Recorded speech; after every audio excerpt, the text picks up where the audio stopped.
Welcome back to Agent Tactics Thursday again. My guest today is somebody who started doing YouTube more recently than longer ago. And she's in my market and she's actually getting a ton of business off of YouTube in my market, in my neighborhood, in my area, which is pretty amazing because everybody thinks you need to have 17,000 subscribers to get business with what, 560 subscribers, somewhere Yeah, around there. I have Shannon Mangin's 504. getting business, and it's not about getting business because getting business is important, yes, but it's about getting the right clients. So, what we're going to do today is welcome Shannon on here and talk about how she's reduced her stress levels by changing what she's talking about and who she's going after. I think the biggest problem most of us do is we just spaghetti against the wall technique, right? Let's just throw spaghetti and we'll work with every client, and then we hate life, and then we don't pick up the phone anymore because we are stressed out. Shannon sent me in a text the other day. I am stress free this year because I've been instituting all the stuff that we've talked about. Shannon, Yeah. welcome. All right. Thank you for having me. I don't know where you want me to begin. Do you want me to jump into some of my slides or do you have any Well, let's jump in real background? quick Yeah. to how you were marketing before, some of how you're marketing now, and then we'll go and like just how it's working for you, and then we'll go into a little more detail in your slides. Yeah. So a little bit about my year last year. How many of y'all felt like last year was like a tough year in real estate? Okay. If you're in Texas, yes, for sure. Last year was one of the most stressful years of my life, and some of it was personal drama. We had family health issues, people with cancer, like just a lot of personal things that were beyond my control. The market was slow, that's beyond my control. So there was like negative forces influencing and like affecting my health and energy. And then on top of that, just my business was rough last year. Like I had a bunch of listings that just sat forever and just drained the life out of me. I had some unmotivated sellers go in and drop, several $1,000s in advertising, and they're just like, ugh, we're just gonna lease it, and I'm like, ugh, and I don't do leases, but I was like, well, I'll do them just to get my money back on the marketing. So I was taking on stuff that is not like in my wheelhouse. I also got a ton of referrals, which I was like, okay, referrals, great thing. I had a goal like in the Tom Ferry network to be the name of choice in Austin, and I between Instagram and with Reel and Tom Ferry, we received like 30 referrals this last year. And you're like, oh, that's awesome.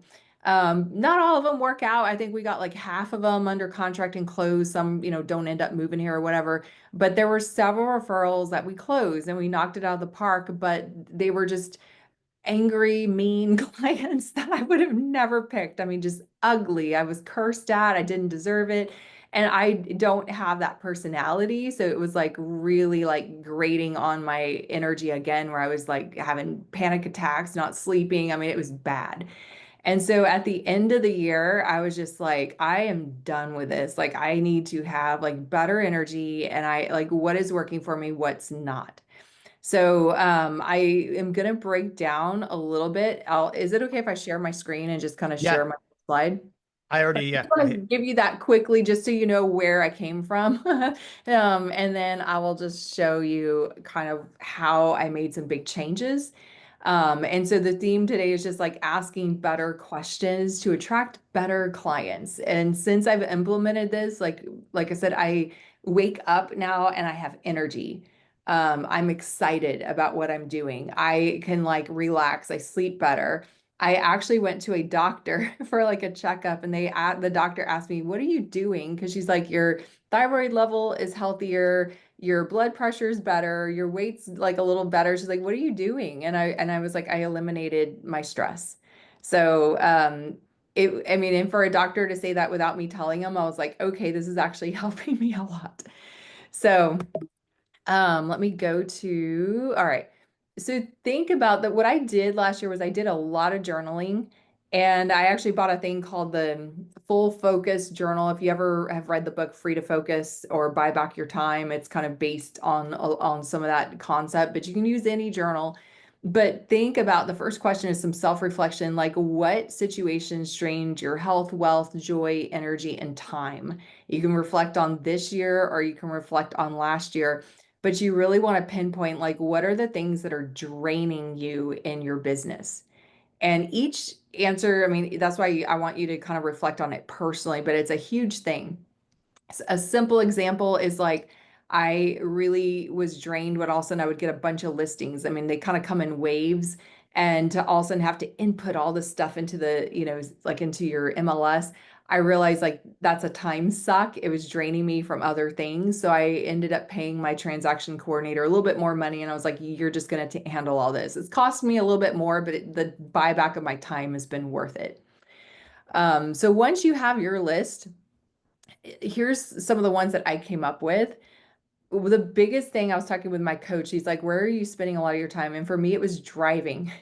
I realize I have boundaries on where I go in Austin, but Austin, like, and Jeremy can attest to this, like our whole market area is like Central Texas. It's not just Austin. And it can easily take like an hour and a half to go from like one side all the way across to the other. So I've always had some boundaries of like, I'm not going to go past 45 minutes, maybe an hour pushing it.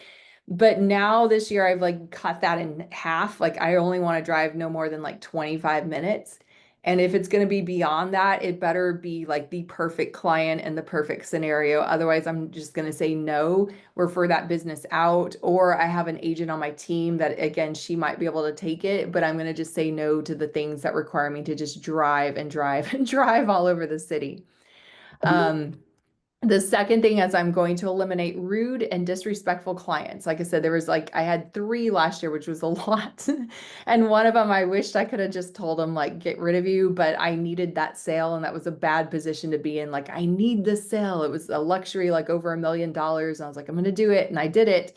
And I actually blocked the person's phone number and everything because I was like, I don't ever want to talk to this person again. Don't accidentally want to pocket dial them. I want to get rid of unmotivated sellers, don't want to do business with them. I don't care if I don't get their listing and they try with someone else. I'll get it the second or third time that they fail and want to list again at a real price. And then again, it's that time, like how much time is this going to be for a little pay? So I took on kind of what I felt like was just to help a friend out. Like I had some referrals, kind people, kind referral agent, but there's like, hey, I've got my best friend and they're coming in here and their budget's like 300 max, which is next to impossible, in Austin. But we took it on, we, knocked it out of the park. But once you tack on a referral fee and everything and the driving, because I got to drive pretty far, I'm like, I spent a lot of time on that. And in one case, I'm like, I barely made, like, I probably could have worked at Starbucks and gotten more money with tips and stuff from what I put in there. And then the other huge mistake was the emphasis on quantity over quality. And sometimes with coaching programs, they're like, get, 100 listings, 100 appointments, go, go, go, go. And so I was taking on like appointments and stuff that I probably should have said no. And if I just said, I'm not going to go on these, I'm just going to only take quality ones, my life would have been so, so much better. Um, in the chat, or you can come off mute, does any of this resonate with you? What I want to hear real quick, and well, actually, what I think you should share is you also changed up a little bit your YouTube. Well, I wouldn't say Yes. changed up. You focused on YouTube, and in quarter 1, how much GCI did you make in quarter 1 of this year from YouTube leads? Right now I have 168,000 closed and pending, and I have 3 more clients coming in that will probably buy something in May, and then a listing that is likely going to sell. So I potentially have like almost 300,000. That's Yeah. and stress levels not as high. No, and I'll get it. I have a whole slide about YouTube, but Yeah. yeah, Okay. so yeah, so I just wanted to talk about like again the reflection of you first got to identify what's draining you and then what is like the drain and the gain. So and I'm seeing some stuff like people connecting, yes, like terminated. Oh my God, Shauna terminated over 40 listings. I'm like, I can't imagine. I know you have a team and everything, but that is so a lot. And then the driving and yes, take on clients that you Just shouldn't have me. taken on. That's just me. I God. Yeah, I have a team, but it's like support staff. And I fired 2 sellers yesterday. Oh, all right. Okay. So let's avoid getting them under contract in the first place and just like eliminating all of that. But yes, it's a lot of pain when it, like I said, and I just, again, with sometimes with coaching, it like means well, but they're like, the numbers, get the appointments, set the appointments. And I'm just like, no, I've changed my attitude right now. Okay, so the next thing, once you figure out the drain, what did you gain? Like what increased your health, wealth, joy, energy, and time? So for me, it's like who are my best clients? The people where I'm like, oh my God, I love this person. I love that listing. That was such a great deal. Smooth transaction. Wish I could repeat this 100 times over. And so again, it's kind of pretty much the opposite of my previous list. It's working close to home. It is so easy when I can sell something in my own neighborhood or around the corner. I'm passionate about it because I live here. I know the market backwards and forwards. I feel like the expert. If I get kind, reasonable people, they're fun to work with, they're easygoing, same personality kind of as me. They're motivated sellers. Like, I got to go. Tell me what I need to price it. And the listing just, goes well. Earning more pay for less time. Again, not the time sucking. I want to look at 100 homes over the next year and I really don't have to buy. I'm like, not going to do that. And then quality over quantity. I don't care if I only had 30 listings, but if they were all perfect and like my attracted, great open houses, I'm picking up better leads and whatever. I'm all about quality over quantity this year. And what's crazy, because I've said no so much, I'm actually right now, I've made the same GCI this year overall than I did all of last year. Like last year was a pretty crap year with low sales, but in the first 3.5 months, I'm like, I just made what I did last year and closed in pending. And I feel better. The doctor even says so. So the first thing is once you realize like what you love and what drains you is really narrowing down your ideal client. And my ideal client, I've always kind of had this in mind when I started on Instagram and also on YouTube. It's a move up family. They're wanting to upsize into a bigger home in the Bee Cave, Lakeway, Dripping Springs area. I really want to focus in on that southwest part of Austin, the hill country vibe out in the suburbs. I love it. I love new construction. That's a passion of mine. And so I heard a definition of a niche one time was like the market area you serve and your passion. If you can combine that together, like that's an amazing thing. So new construction, master plan communities, and I added in this year, they are kind, reasonable, and motivated to make their move because I was missing some of that last year with a few. So how do you get more of this client? Like, how do I attract more and more of this? So what Jeremy was alluding to earlier, one has been YouTube.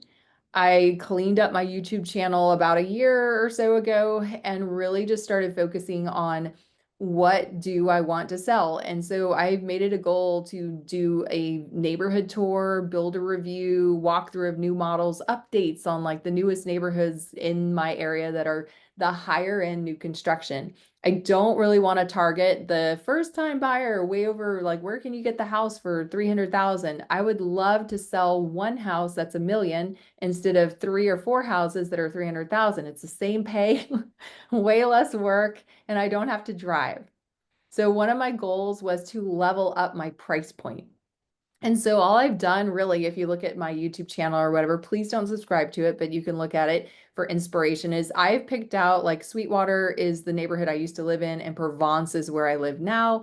Provence has got a ton of new sections coming up. We're going to have about 700-800 homes coming through. So I'm picking out the new construction neighborhoods that have a lot of potential for growth because people are going to the model homes, they're Googling, and they're going to find my video.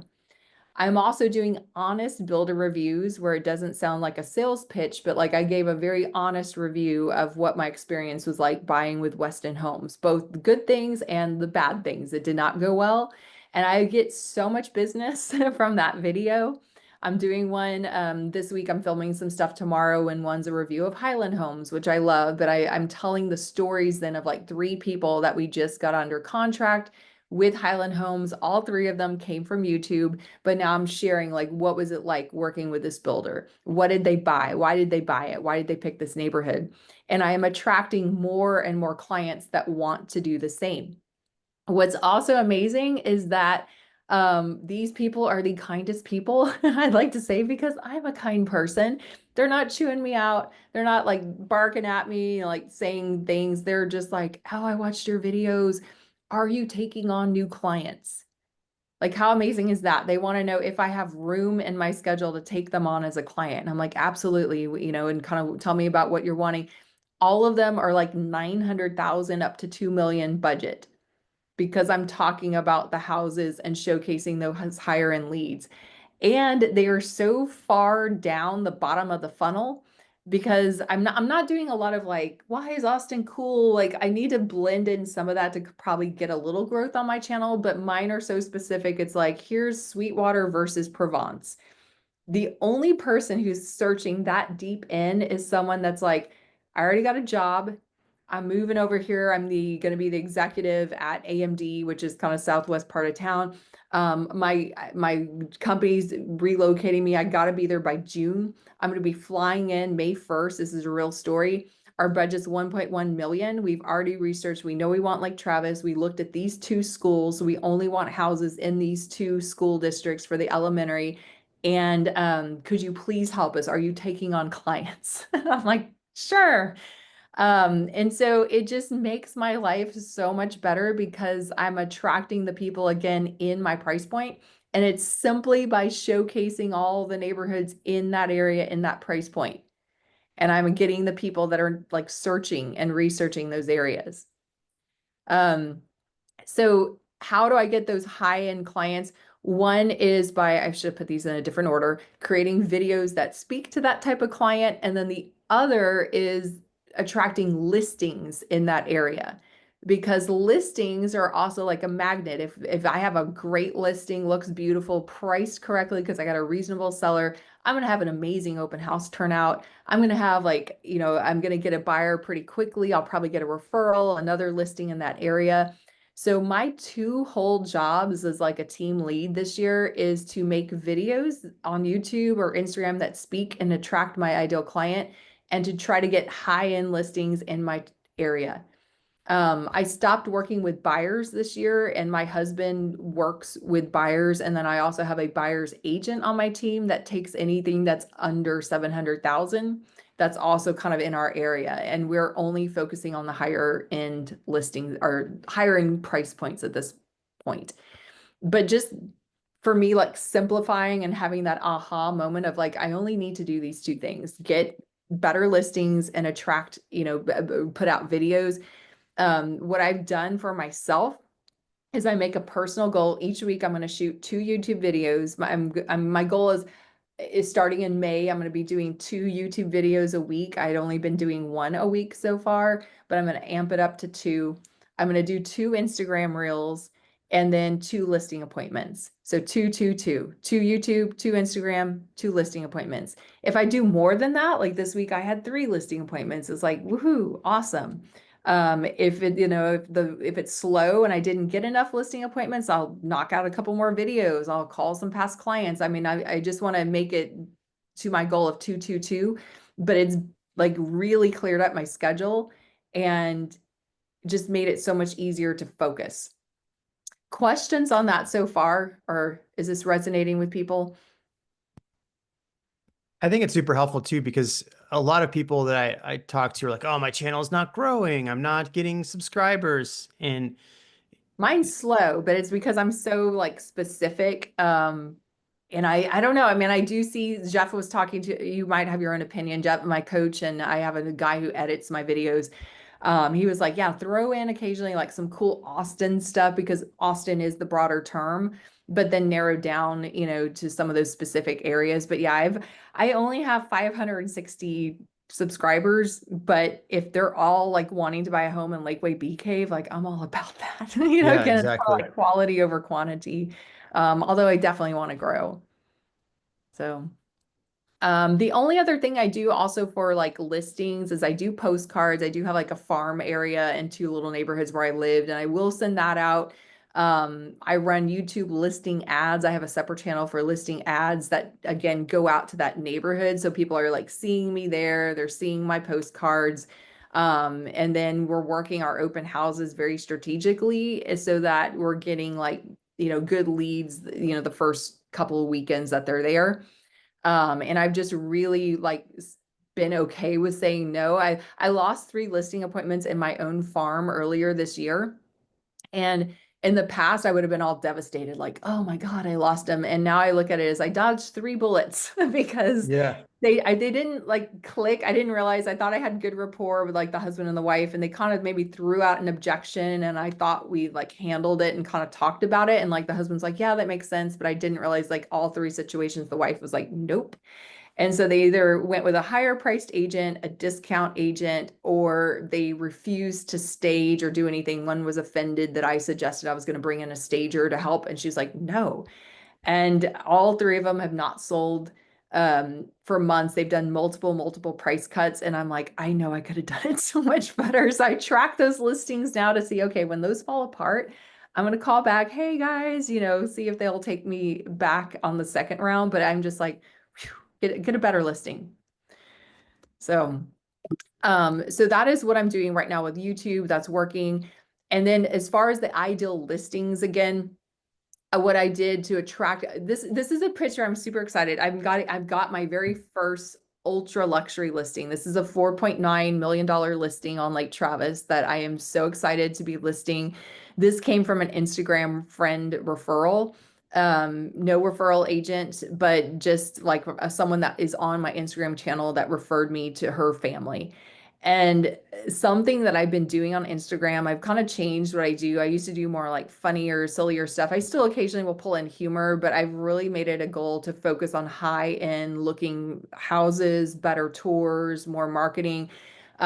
Spend a little money if you want to level up your price point. So what I started doing was, homes that were maybe not all that great, like 700,000 or something, like not luxury.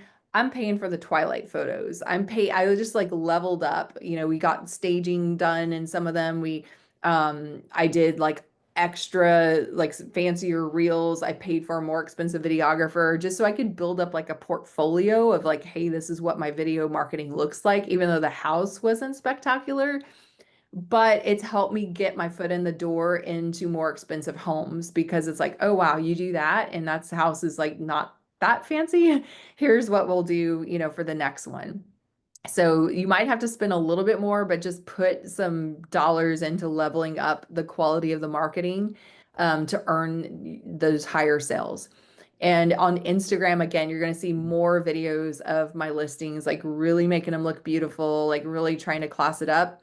And then I also post on Instagram now success stories of like, how did I sell a listing? Or just tell the client story. This family just sold this home. They just upsized. Hear what they did, just to make my self relatable, kind of humanize, like how are other people making these moves? Look what, someone just like you is making this move as well. So that's mostly what I'm doing on Instagram is showcasing my listings, better looking photos and video, and then the success stories behind it.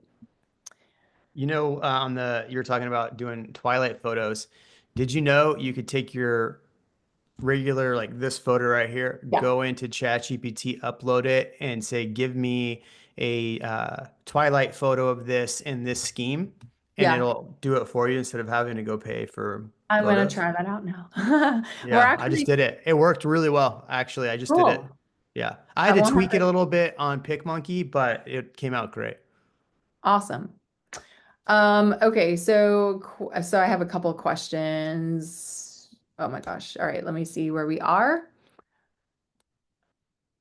Are you filming your own videos and having an editor? So Shauna asked, yeah. So I'm filming some stuff on YouTube where I'm sitting like this and it's just filming. I have a little ring light that holds my phone and I film it and then I turn it over to an editing company. I've never edited a YouTube video. I do not have the time or bandwidth to learn how to edit a long form video. For Instagram, if it's a house tour, that is also going to be edited by my videographer who's local. So I don't film my own, like any kind of house or neighborhood tour. I will do some talking head stuff for YouTube and then that gets edited. And then for the only thing I do on Instagram is I still will throw in like realtor humor, like some funny little trends and stuff, because I do like to be humorous. And so if it's simple enough, like some of my reels are less than 30 seconds, I'll probably just edit that myself. But otherwise, I just have like an editing team that does everything else for me. Let me see what else. How do you do neighborhood video? Okay, so it's B-roll. So D is asking, So what I do is she's like, how do you do a neighborhood video while sitting in your office? So I've already gone out on the ground, boots on the ground, and I shot a video. So let's say I'm going to film Provence, the neighborhood I live in. I will pay for a professional videographer to come out there, shoot it all, do the walkthrough tours.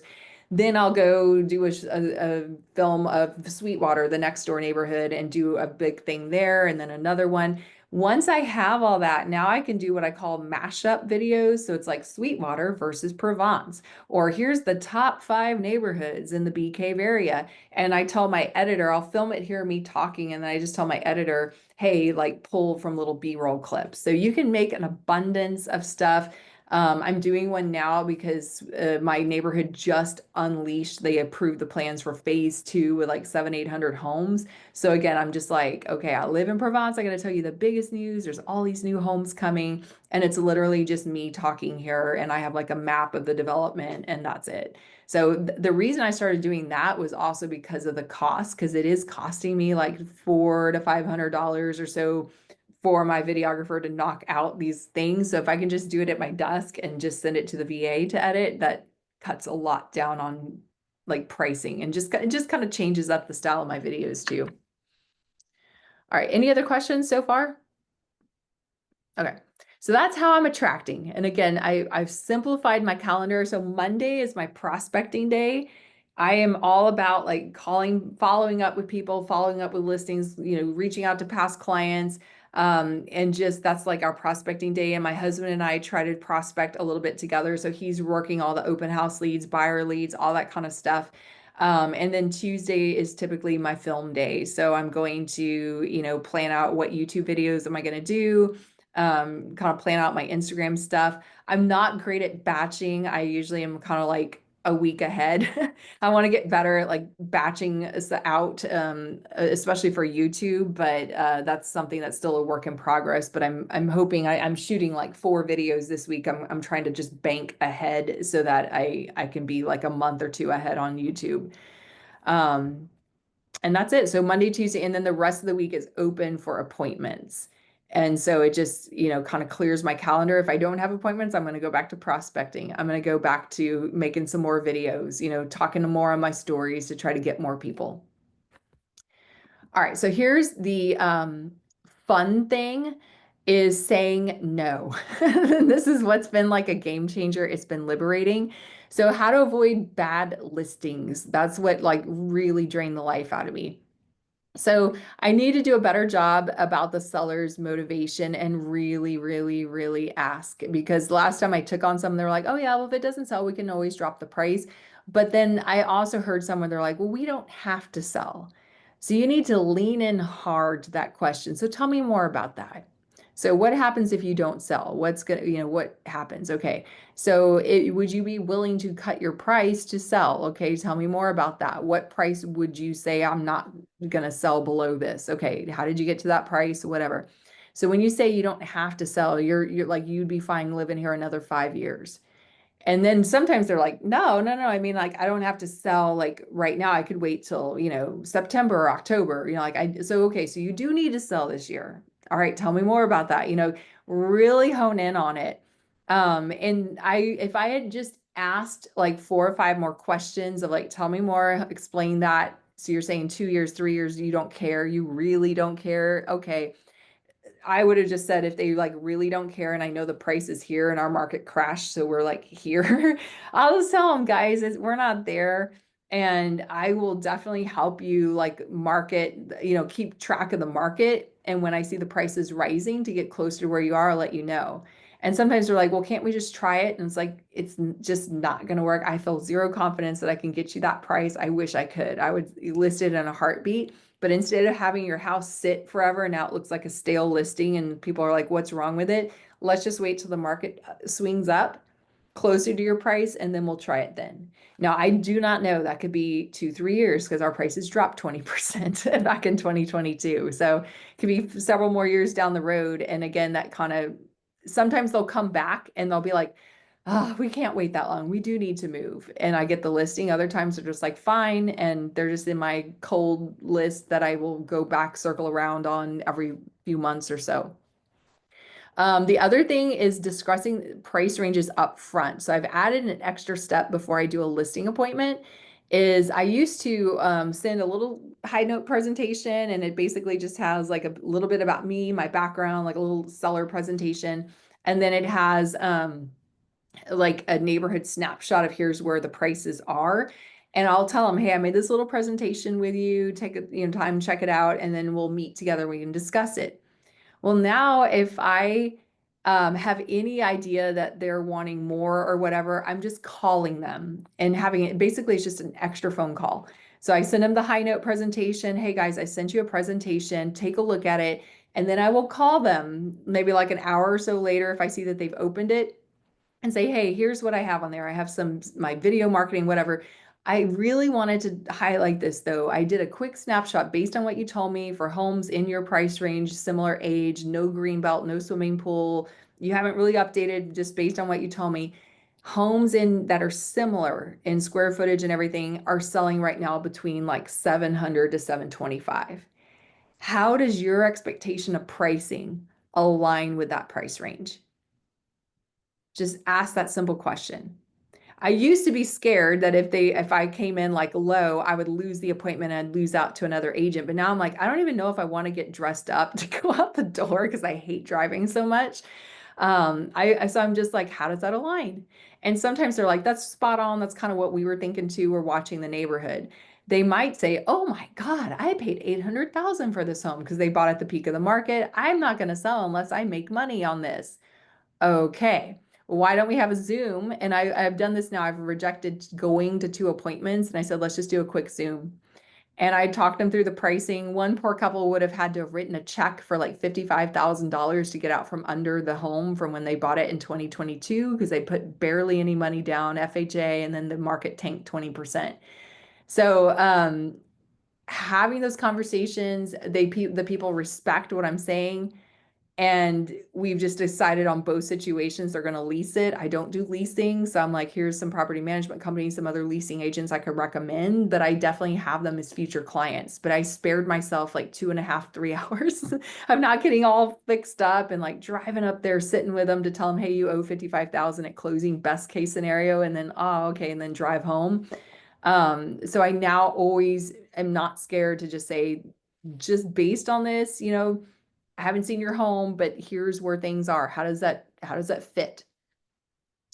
The other thing, again, how long is this drive going to be? I took on some listings last year that were vacant and it was a nightmare because every time it was like, can you go check on it? Can you do this? I'm wrapping pipes. I'm like doing all kinds of crap that I can't do. Is it too far away? Do I even want open house leads in this area? I mean, if it's like way out in Maine or Texas, I don't even want to go there. I don't want buyers. I don't want to be shuttling them around. And again, is the time commitment worth the pay? Are they discounting? Is it a high-end referral split? All that kind of stuff. The other thing that drained me that had to do with, why is this not clicking forward? Okay. All right. This is my theme for this year. And I love this. If you're a Friends person, I'm channeling my inner Phoebe. And so basically, if I get like a referral or something in the past, I'm like, oh yeah, I'll help this referral agent. I want to be the go-to referral agent. But I'm learning now I need to protect myself first, my sanity, my health, and all that kind of stuff. So wish I could, but I don't want to. I say it in a much kinder way, but saying no leads to better yeses and more opportunities. Instead of me taking on a low-end lead that's going to drain me of times, like tons of time, I could just shoot a few more YouTube videos and pick up another $1 million buyer. Or I could just text my past clients and just get a better referral from my past clients. I could door knock my own neighborhood, sit a few more open houses and pick up $1 million buyer instead of like, I'm going to help you out and just, okay, I'll be nice. I'll take this on. And then it just drains me. So my question, go ahead. Question? No, you kind of went muted there at the end, but you're good. Oh, okay. Last we heard was $1 million buyer. Yeah, I would rather like, instead of taking on this little referral that I'm like doing it to be nice and I know it's going to like stress my husband out. He was also highly stressed out last year and it didn't go well. And so now he's also having fun because he's barely having to drive. We both really discussed that we hate driving. So I would rather pick out one more person and just work a few more open houses, shoot a few more videos than to just say, yes, I'll commit to this. And it takes up hours and hours and days. So the questions I ask a referral agent, if I'm going to even consider taking it. Okay, thanks so much for calling me. Do you know which part of Austin they want to live in? Sometimes, yes. Sometimes they don't know. It's fine. But sometimes one of them was like, yeah, they're in Maine or Texas. And I was just like, okay, immediately no. I was like, that's over an hour, like over an hour from where I live, going the wrong way. I got to drive through city traffic. And I honestly don't know that area well. And so I'm like, I really don't cover the east side of town out that way. I live far opposite. Here's a couple agents that might be better matches. I don't even need to go to number two. The second one is what is their price range? Again, oh yeah, they want to live in Southwest Austin. Their budget is 250. Okay. I know that there's nothing that exists anywhere in that area. So again, I'm probably not going to be able to help them out too much. I might be kind and still do some consult, maybe, maybe not. What's their timeline? I literally had an agent that sent me someone and they're not moving here for like maybe 5 years. I'm like, what do you want me to do with that? Like, I'm going to be updating the agent like every couple months for 5 years. And then the other one is that I added this year is how would you describe their personality? And so recently I had someone that was like high end in my market area in a part of town that I serve. And I was like, awesome, awesome, awesome. And then I was like, what are they like? And she goes, I'll be honest, he's like difficult. She's like, he's really difficult. And I said, I'm not going to be the right agent to help him out. Just no. If you've gone through life and then one adjective people use to describe you as a human being is difficult, I'm like, I don't need to be matched with you because I that's not who I am. So I was just like, sorry, we're just not gonna be able to handle that right now. And and that was it. And she's like, do you know someone else that would be closer up there? And I was like, yeah, there's a couple people. And then she came back. She's like, you know what? He's like pretty tough. I don't know that I would put him on anyone. And I was like, okay, but thanks for thinking of me. And it ended the conversation. Well, I'm always respectful to the referral agent, but those are my no's. Like, no, I'm not going to take this person like 5, 10 years down the road and just have to keep having these conversations. They don't even have a job or anything here. And so just being able to say no has led to so many better yeses. And oh wait, can I go backwards on this? Oh, okay. There. Again, this is like my mantra, is Phoebe Buffet. It's just like, I don't want to. And just, again, focusing on getting that better yes by saying no. All right. Any questions so far on what I I shared? Well, I love it because we started growing a team. And so I have team agents now to work those areas that are north, or we've leveraged other agents at Real to use some of those. But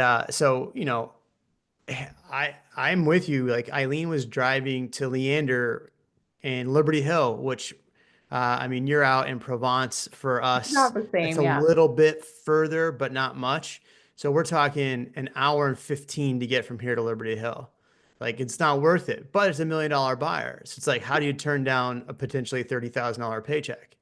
Right? Um, so bringing on team members to split that with versus having to race all the way up there and spend the time that are up north. So having leverage that way. I love that you're talking about leverage because I think like Shauna was on here the other day, and I'm gonna pick on you a little bit, Shauna. She was asking like, how do you do all of this? And it's like I pay $5,000 a month for my videographer. I mean, he was on here last week. So like I spend a lot of money. We're talking, that's what 60, 70 grand a year just on videographer, but I'm not editing. Even the short stuff I do, I'm not editing. Yes, it's very expensive, but I'm making more money because I'm focusing on talking to clients versus spending the time Yeah. editing. So, and that's what you're doing, right? You spend a little bit more Yeah. money, yeah, but like you're able to focus on what actually makes you money. And I will like that $4.9 million listing is a bit of a drive. It's up on the Lago Vista side, but it's a beautiful drive for me. I mean, heck, it's 4.9 million. They are the kindest people. I just even to have the marketing portfolio for that house to show like the like everything that we're gonna do for that house is amazing. And I feel pretty confident that we're gonna sell that one. And like I said, the owners are just amazing people. So I'm like, okay, I'll make that exception. But it's a part of town, like I have sold other stuff in there and it's a gorgeous neighborhood. So I was like, I will say yes to that one. But then there's others where, like I said, if he had been a jerk and like difficult, and they were like, and the guy was just talking down to me and everything, I would just been like, I'm passing. I Yeah. can't do it. So they need to be like that combination of, okay, they're kind, they're reasonable on pricing, they're this and that. Yes, I'm willing to drive up there. It's not vacant, so I'm not going to be check on this, check on this, check on this, check on this Oh all the God, I had time. that It's, recently. that was what also drained me last year. So you can make an exception. But just be like cautious, know your parameters, and just, it was a hard thing for me to turn down referrals because I was like, I like that idea of like being in the Tom Ferry network. Who's in Austin? Shannon, Shannon, Shannon, Shannon. I'm like, yeah, I'm winning. And then you get the call and I'm like, oh, okay. And it's like 250 on the east side of town. I'm like, okay, and then I'm sitting my husband there and he hated it, so I was like, okay, I'm making my husband unhappy. This is like straining marriage. Like we're getting home late because we're driving. And then and now I'm like even very protective of my new agent. I'm not like, oh, she's new, make her drive there. I'm like, I'm gonna be, I call myself like the gatekeeper and the rainmaker is my two titles now. So Yeah. gatekeeper, I'm gonna flush out all the ones that are not good. Rainmaker, I'm going to get the good listings. I'm going to get the good open house opportunities Yeah. for my team and put out more videos. Well, if Jamie Knight was on my team, I'd make him drive all over town. So good to see you, Jamie. All right, what other questions do we have? Did you have more sections you want to go through? You just want to jump into conversations? And jump Um, into conversations. And I sure. mean, if you want me to talk more about YouTube or Instagram or video or whatever, I'm open for it. Yeah, I mean, I love the, I mean, the YouTube conversation is the conversation I love the most, obviously. But Shauna says, I've picked up 37 agent to agent referrals this year so far, and some of them are very low price points and very difficult to deal with. Thanks for the reminder. I can say no. Yeah, 100%. I've said no to several. I have a $1.5 million referral right now that I said no to. So yeah, I mean, you're talking about potentially a $45,000 check that I said no, because it was way East Austin. It was, um, it was 55 acres. I don't do a ton of land. And the guy was just like, oh, I don't need to sell. Like, oh, I want the right price. And it's like, if I bring you a $1.1 million offer, you're gonna be happy. No, I really want 1.5. I'm like, No. no, right? So Immediately no. That's yeah. the other quote. Yeah.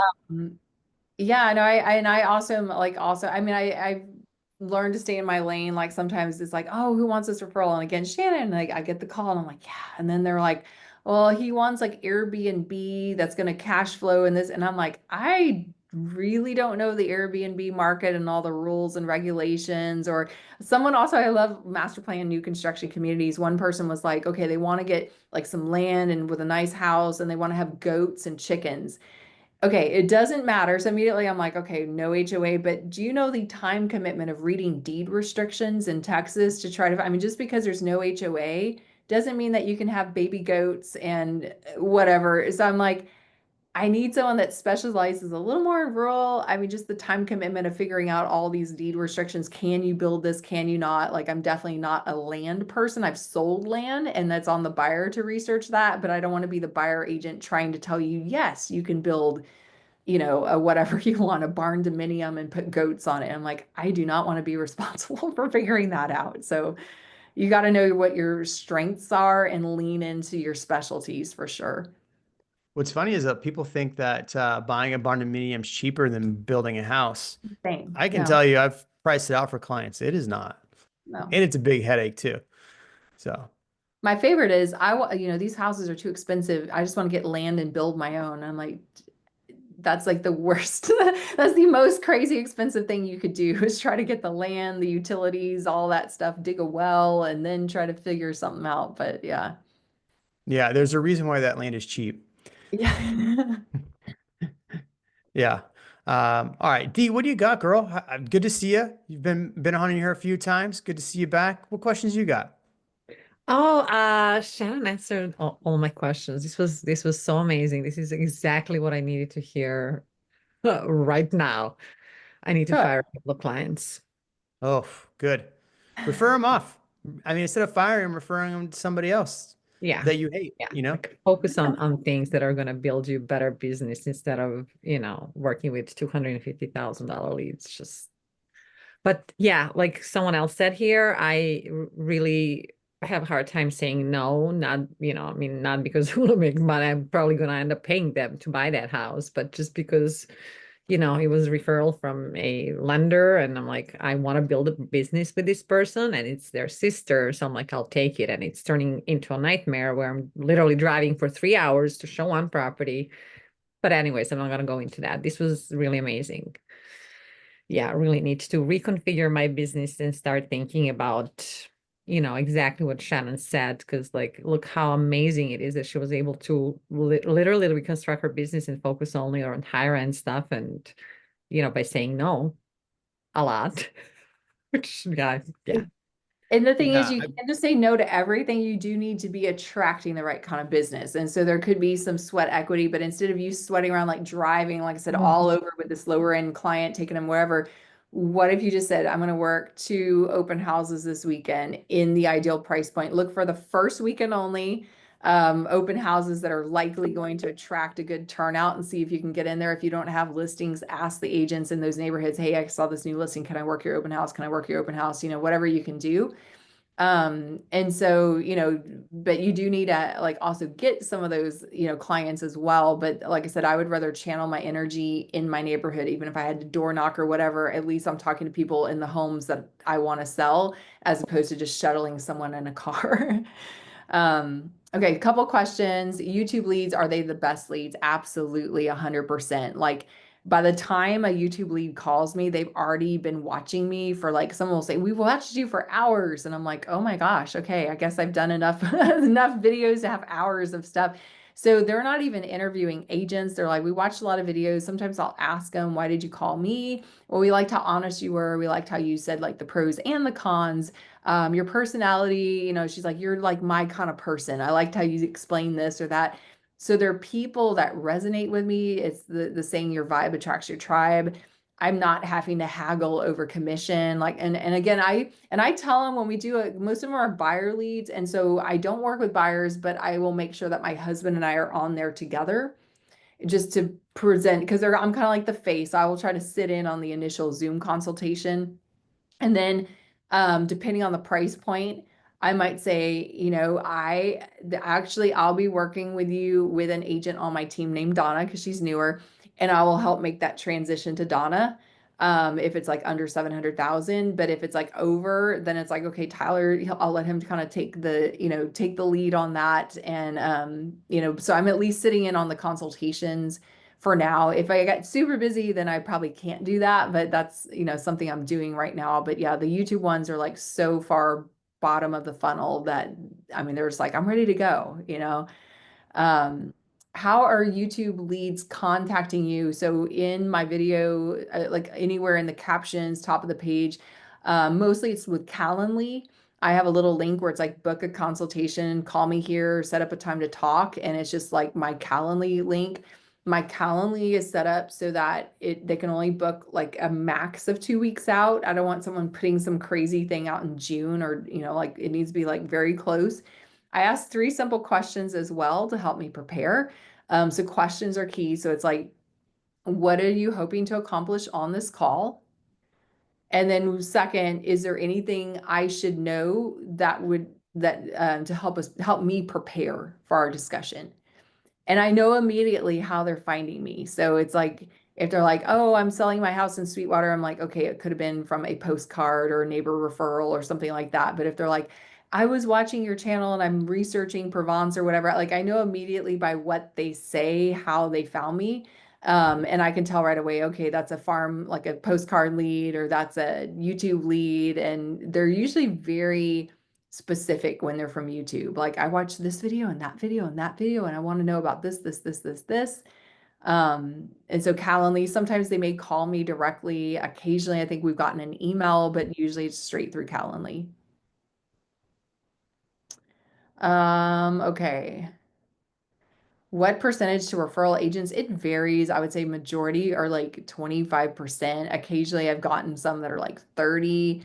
And even then I've had some where they're like 50%, because they already found Oh that God. the house, they already got the house, and all we need you to do is write the offer. And I'm like, okay. And then you call the client and they're like, oh, well, I like this house, but no, my budget's this. And I call the agent back and I'm just like, nope. I'm like, okay, I just can't do that. So yeah, it depends. Again, it's all negotiables. We can't really say norms, but I also have a limit on like, no, if you're asking too much, sorry, I'm just not going to do it. Yeah, I had an agent on my team get referred when it was like 40%, and like the house was going to need a lot of work. It was going to like all this stuff. And I'm like, and the agent's like, well, this area sells fast. I'm like, you don't even live here. Oh, How do you you know don't if know. this area sells fast? It was like, but it's in Lakeway. It's a popular area. I'm like, No, it's not. We have 700 homes on months the of market in inventory Lakeway and then right now. it sucks over here with the new construction. So yeah. Yeah. So I'm like, no, you're good. You can take your 40. And then the buyer agent that got it was like, but what, we need to take this. I'm like, no, trust me, just focus our energy on something else. Yeah. And yeah, that's something that comes with, time, right? Because, Yes. you know, Jeremy, 4 years ago, when I was really breaking into YouTube, I was taking every YouTube lead. Yep. Now I'm at the point, like we get so many YouTube leads. I'm like, ugh, another lead, which is not the reaction you should have, right? And so this is like, because Eileen kind of goes through and like pre-vets a lot of the leads. It's like, Yeah. this is what the lead wants. I'm like, ugh, refer it. Ugh, Yeah. but it's like, but that's the advantage of being able to have so many leads that you've generated is you can say no and refer it off, or say, yeah, this is Yeah. a good team lead, or this is one we're going to take. So that's the advantage of creating something like you're doing on Instagram and like you're doing on TikTok, on YouTube. One question I do have before we go about YouTube: how did you come up with just focusing on those areas, and what content are you trying to pick apart for each one of these? Yeah, so I mean, again, it's a learning curve. Like I said, my Instagram has evolved. YouTube was like a mess for a long time. I didn't really know what I was doing initially. So I had a YouTube account from like 2020, and I would like, oh, okay, I'll just put a longer video out there and stick it out there. And it was very inconsistent. So I went back and I kind of cleaned up my channel. I was throwing everything like a hodgepodge onto this one channel, and it was like my listing videos, market updates. I tried doing educational stuff, which I was doing on Instagram a while back, and it was ridiculous. Like no one is searching for Shannon's staging tips or like Shannon's tips for whatever. Like I had to realize this is not social media. It's not me being friendly or funny or whatever. It's about Google search engines. What are people searching for? So if I want to sell, and again, what's my passion? New construction homes. We love it. That's like probably 75% of what our buyers end up getting are brand new, beautiful homes. Then I just decided, I'm like, I'm going to just talk about the neighborhoods that have those homes. The amazing thing is when you talk about something you're passionate about, the video is fun. It's easy. For a long time, I was telling my coach, I hate YouTube. I hate it. I can't do long form. It's like I just suck at it and I don't even know what to talk about. And I can't talk, what can I talk about for? I was just trying to get to like a 3-4 minute video. And now sometimes I'm like, wow, I rambled. Like but I was like carried away and my video is like 9-10 minutes long or something. So you got to find what you are excited and passionate about. And again, just be honest. I will say that's the other big tip, as some of my videos when I was doing the neighborhood tours, they sounded like paid ads, like maybe the HOA Mm, hired me or the builder hired me to be like, this builder's so great. Let's look at this house. It's beautiful. It's this, it's that. Well, why would anyone call me off that? yeah. Because they're already seeing the ads from the builder. They're going to the model home and they're telling them, oh yeah, we're great. We're great. Sign this contract. So if I say, hey, here's my experience, this is a builder that's really popular here. I've helped 3 clients recently sell. You want to sell? I'm gonna tell you the good and the bad. Here's the inside scoop. People are like, whoa, okay, what is she doing? And so then you can tell without bashing a builder. I'm always like, I only pick builders I love that I want to sell with, but there's always things that could go wrong. So just be honest and give people pros and cons. Any of the neighborhoods, the con is they're outside of Austin. You got to commute in. But some of the pros are like the views, the hill country, all this kind of stuff. So just not only do happy stuff, but pro con, throw in some negativity, and that definitely gives people a reason to talk to you. I'm super good about doing negativity on my channel. Yeah. On Instagram, literally I made a video about because there's an article about billionaires taking over Austin. So I was like, to share this with a friend that's tired of billionaires or something like that, right? That's And hilarious. oh my God, one of the comments was like, I'm so sick of this anti-billionaire nonsense. And I was like, well, if I would have said people who love it, then you would have told me how bad billionaires are. Like I can never win on the comment section sometimes. It's kind of funny, but Yeah. all right. Last question. What do we got? We got like 1 minute left. So rapid fire, 1 minute. What do we got? Ray, George, what do you got? Who else in here? Jamie, Craig. Craig's in space, it looks like. These are the polar vortex. Yeah, he's got the Northern Lights. Yeah, I like that. Cool. All right. Be Canada. inspired. Yeah. Say no to somebody. It's Yeah. a like relief. Yeah. Just focus on getting the next one. Focus on getting the right. Yeah, the right next one. All right, everybody. Thank you so much. We'll see you next week. I really appreciate you. Shannon, you can find her on Instagram if you have more questions for her. Shannon Mangin. She's going to be doing this similar talk for Tom Ferry very soon. I'm sure she'll be on a Tom Ferry podcast as well. Great to have her at Real. She's been somebody who's really, really given back to the agent community here at Real. So really appreciate you for all your time, Shannon. Thanks so much. All right. We'll see All you right. soon. Thank you guys. Bye.